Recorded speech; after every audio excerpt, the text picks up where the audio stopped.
My father is one of the founders of Hamas movement. I was there when Hamas was born. I was before Hamas was born. And as I said before, I will be there after Hamas is dead.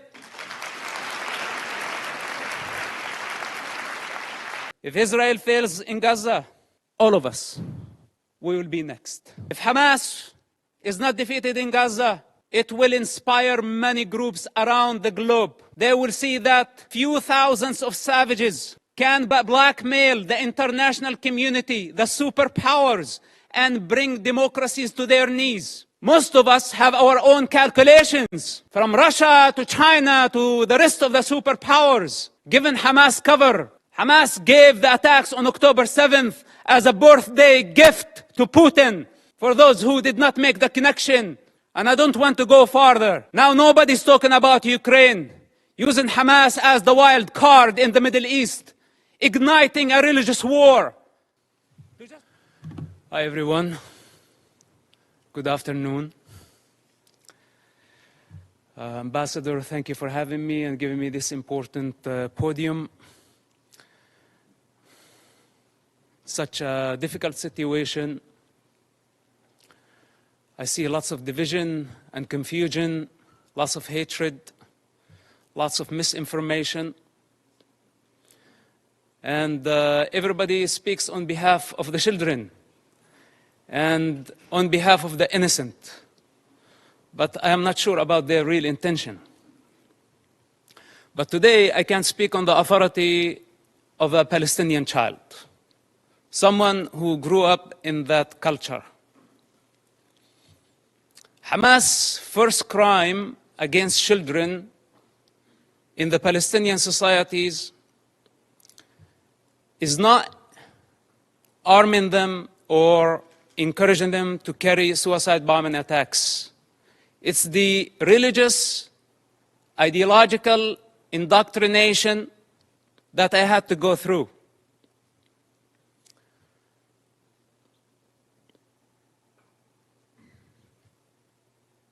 With one intention in mind: to annihilate the state of Israel. This is Hamas' primary goal. In this truth, there is no confusion. I speak as first-hand witness on Hamas and their intention. My father is one of the founders of Hamas movement. I was there when Hamas was born. I was before Hamas was born. And as I said before, I will be there after Hamas is dead.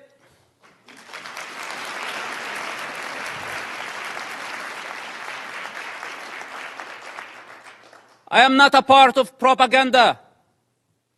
I don't work for nobody. I only represent myself. And on this authority, I speak. So don't be mistaken. And take my words very carefully. Hamas is committing a crime against this generation and the next generations to come. So blaming Israel is not going to solve the problem. Imagine a 10-year-old child. When I disobeyed Hamas, I was tied up to a post and I was whipped by Hamas top leader. And I don't want to mention his name because he's not worthy.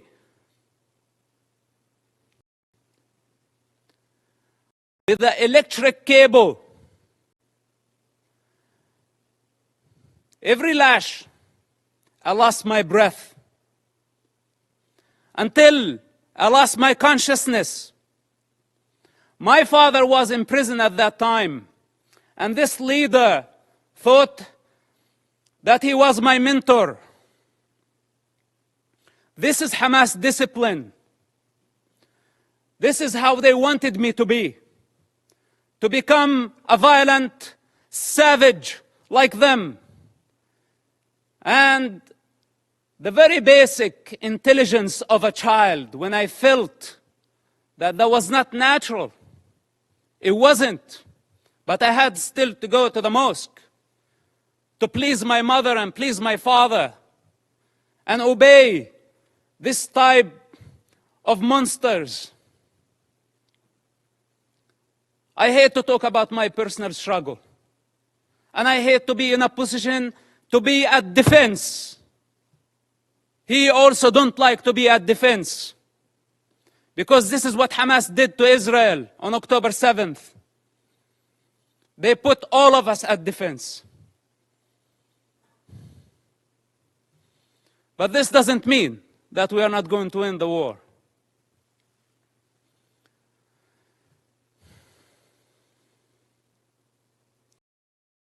Growing up in that society, majority of the Palestinians blamed Israel. And as a child, I took it as a Quran. I took it as a holy scripture that Israel was our problem. But then as I grew up, I start identifying the enemy within. The religious authorities, the corrupt leaderships, who basically did not care about children, they did not care about Palestinians, they still don't care about nobody but themselves. And the world has been empowering them against the prey, against the victims. This has to come to an end. Let's put my childhood on the side, because maybe a child does not see things for what they are. Maybe I was very bad. I misbehaved myself as a child to deserve to be beaten up again and again and again by Hamas leaders. And some people say, is it a personal problem? Well, it is a personal problem. Do you have any problem with me having Hamas problem as a personal problem? It is a personal problem. And I swear I will not die before I see Hamas dead. Can I make this a goal to my life?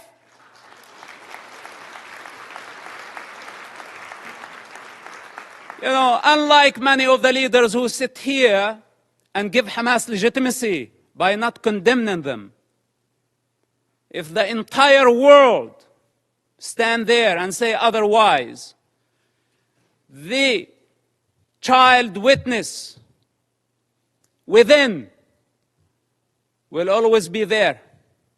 And nobody can deceive that child anymore.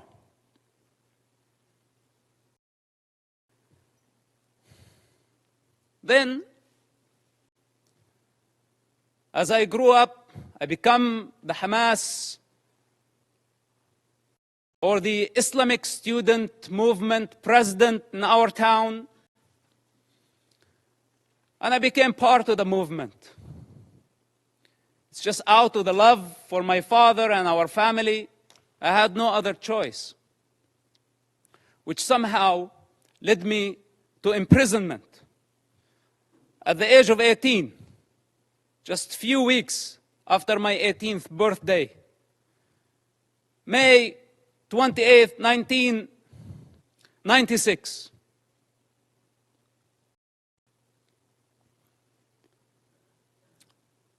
My problem was not Israel who arrested me during that experience. It was Hamas again, but this time with a lot more brutality, a lot more pain than the pain I experienced on a personal level. In prison, Hamas tortured and killed hundreds of Palestinian prisoners, Hamas members, because Hamas had suspicion that they were collaborating with the State of Israel. I spent 16 months in that first arrest among Hamas leaders. what was called Al-Majd, Hamas security wing, for those who don't know, this division of Hamas. This security wing, they brutally tortured people, putting needles under their fingernails, burning plastic on their bodies, putting off cigarettes in their skin. The screams of hundreds of prisoners over that period of time. How could I forget? And I don't wish for any of you to go through such experience to realize what type of monster we are dealing with. It's unfortunate that my father helped establish such an organization. And I don't mean to dishonor him. I love my father and I will always do. I'm not here to dishonor my people. I love my people.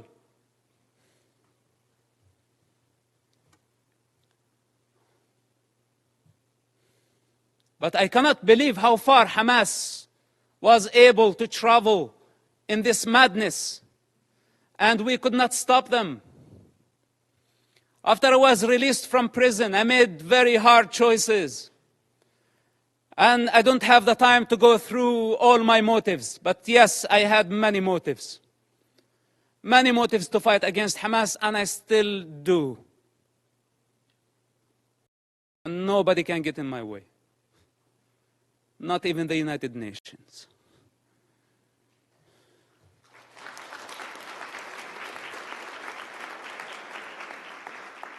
So the choices I made were against any rational mind. I ended up working together with the Israeli intelligence for 10 years. We had a common goal. That goal was to stop suicide bombing attacks.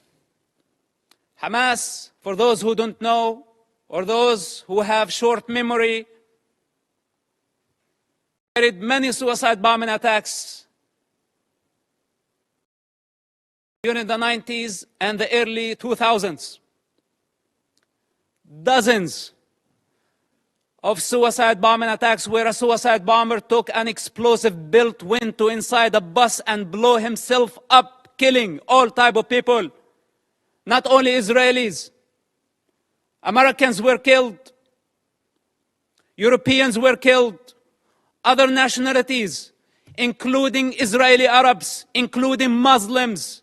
Hamas did not differentiate.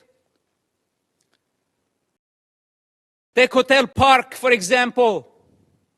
On a holiday, on the most sacred Jewish holiday, a suicide bomber go into the dinner, blow himself up, kill more than 30 people. Some Holocaust survivors died in that attack. Dolphinarium, some teenagers having fun at the beach. Hamas suicide bomber killed about 18 and wounded dozens. Look up, see how many buses. It did not stop there. Hamas attacked the Hebrew University. 6 Americans were killed in that attack.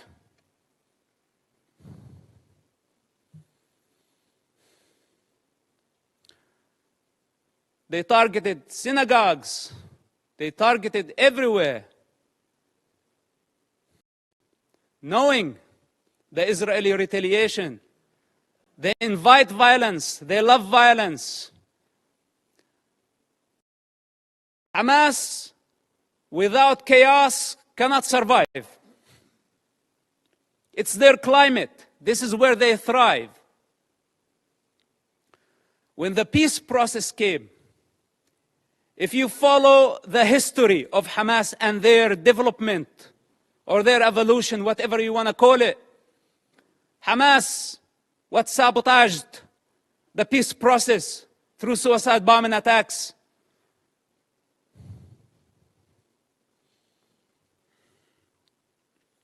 And they don't have a vision. That's the problem. Because nobody can satisfy their ambition when they are waging a holy war. We're not talking about IRA. We're not talking about other political terrorist organizations that we can pressure them, bend them, bring them to the negotiating table. We are talking about a religious group that does not believe in political borders, that wants to annihilate an entire race in order to build an Islamic state. I don't know what else can be said about this group. And I don't know why it's not obvious to everybody that the United Nations fail to condemn them. Bunch of rapists. This is what they are. Lower than animal consciousness.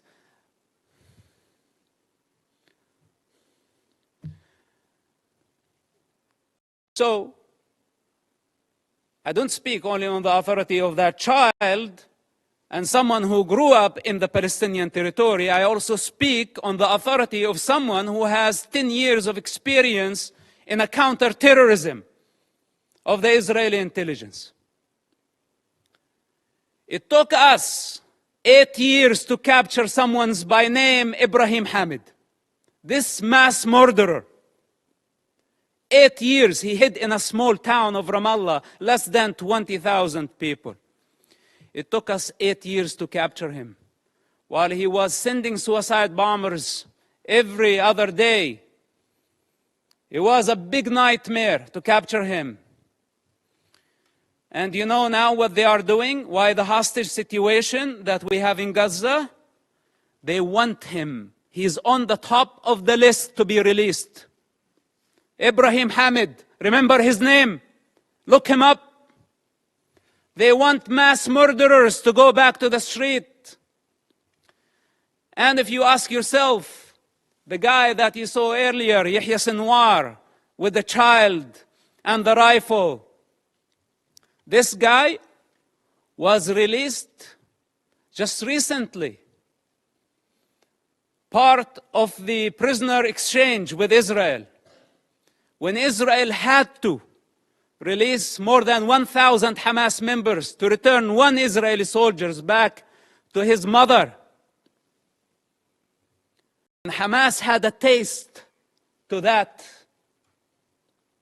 So they thought this time they can go and bring 200 hostages and more. So they can bring the only true democracy in the Middle East to its knees. This is why it's a very brutal war. For those who are in the intelligence communities, they understand the significance of this. And they know that that Israel cannot release more Hamas terrorists. Because this guy, you saw, Yahya Sinwar, he is the mastermind behind the attacks on October 7th. And how can Israel afford, or how can any of you validate or prove the release of mass murderers back to the street so they can carry a lot more terrorist attacks and hijack an entire society, use hundreds of thousands of people as human shields? Is this our way of solving the problem? We need the correct vision. First of all, we need to identify the origins of suffering, where it's coming from, where does it originate from. We need to identify the disease. Then we can provide the cure. Up to this point, we haven't identified the disease. And for those who know the problem, they don't have the courage to stand and say, we have a problem with Hamas. But most of us have our own calculations, from Russia to China to the rest of the superpowers, given Hamas cover. Hamas gave the attacks on October 7th as a birthday gift to Putin. For those who did not make the connection. And I don't want to go farther. Now nobody's talking about Ukraine. using Hamas as the wild card in the Middle East, igniting a religious war to just divert your attention somewhere else. All those criminals, whether they were high profile or low profile, they are all savages. They are all enemies of children and enemies of humanity. The United Nations and the rest of the international community have empowered con men who used what's so-called Palestinian cause to become richer. They were seeking power and wealth. They did not care about the Palestinian people. As the children of Gaza sink in despair and poverty, leaders of Hamas, along with their families and their entourage, enjoy the Four Seasons Hotel in Doha, Qatar.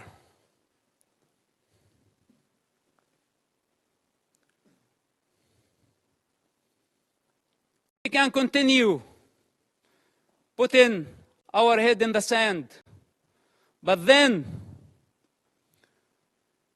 we have escaped our responsibility. I can go on and on for hours, or should I say for 46 years of my life. But I don't have the time. I don't have the time.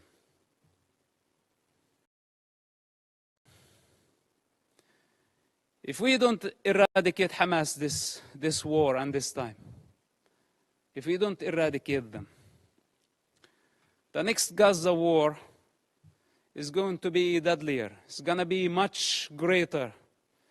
If today we are complaining about 10,000 casualties, even though I'm not sure about the numbers because it's Hamas statistics, I don't trust anything they say or anything they do. But even if it was true, it's actually a miracle that we have only this number. The next war, we will be talking about hundreds of thousands. This is the fourth war with Hamas and the fifth war in Gaza, because also Islamic Jihad had their own war. If we don't eradicate Hamas and other terrorist groups in Gaza this time and give Gaza back to the people of Gaza, we will give them legitimacy. We will show them that we are afraid. And tomorrow, they will come back with vengeance. What made Hamas attack this time a lot stronger than the past wars? Because under the international pressure, we had to negotiate with them. And we had to give them legitimacy. This is what encouraged them and gave them power. You know, Qatar, for example, it's a member of the United Nations, playing the mediator, etc. They could have fooled me. They are the ones hosting Hamas. They are the ones who have been funding Hamas. Russia, Musa Abu Marzouk, a Hamas top leader, was in Moscow just yesterday. Okay, to be more accurate, a week ago. What's this? Where democracies should be united in fighting such savages. All of us saw Hamas, you call a hostage situation, but you want the true term Hamas uses for this? Booty. It's not even hostages. It's not war prisoners. All of us saw Hamas, savage, grab a teenager girl from the neck, pushing her into the unknown. That's your very freedom. That girl represents your freedom. And None of us thought about the mother of that kid and how she felt about seeing her daughter being dragged that way by a savage who wants to dominate, who sees women as a property. This is how Hamas sees women, a property, something they can own. As they want to own territory, more territory, their lust, their sexual lust, their lust for power, their lust for territory.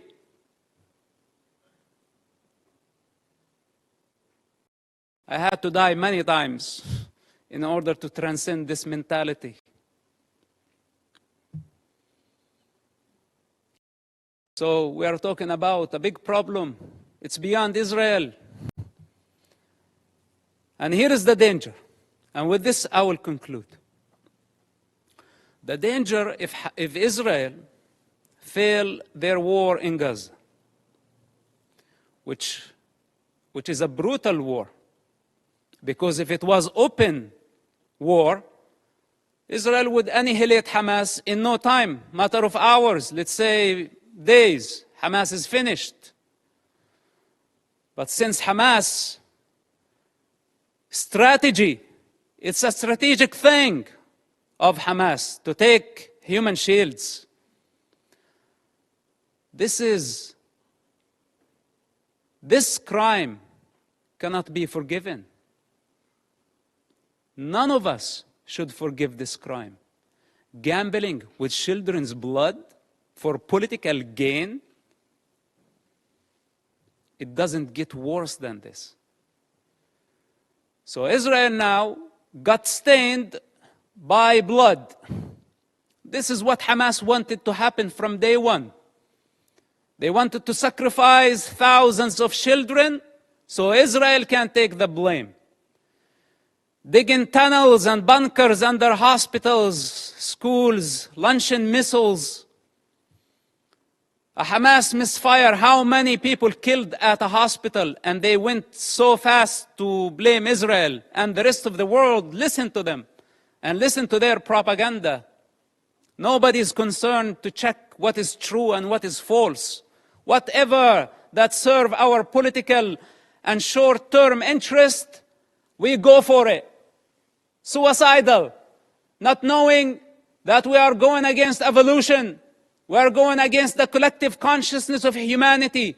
We're going against the interest of children, the defenseless children who has no one to speak on their behalf.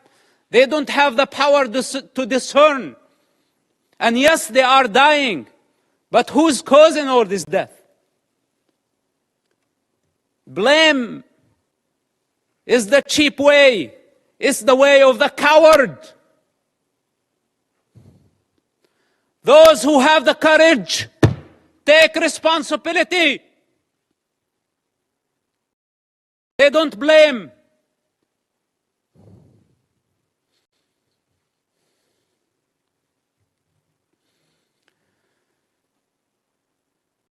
If Hamas is not defeated, if Hamas is not eradicated in Gaza, we will set the model. We will give the freedom to so many radical groups around the world, especially in Europe. Because many of ISIS have fled to Europe under civilian cover. They are sleeping cells in Europe. And there is a migrant problem in Europe. And there is an Islamic problem in Europe. And this is just a warning. If you really care for the global security, and I speak as a person who was part of the counterterrorism effort against radical Islamists, if Hamas is not defeated in Gaza, it will inspire many groups around the globe. They will see that few thousands of savages can blackmail the international community, the superpowers, and bring democracies to their knees. Many of them are watching now, and many of them are very happy about how the world is responding.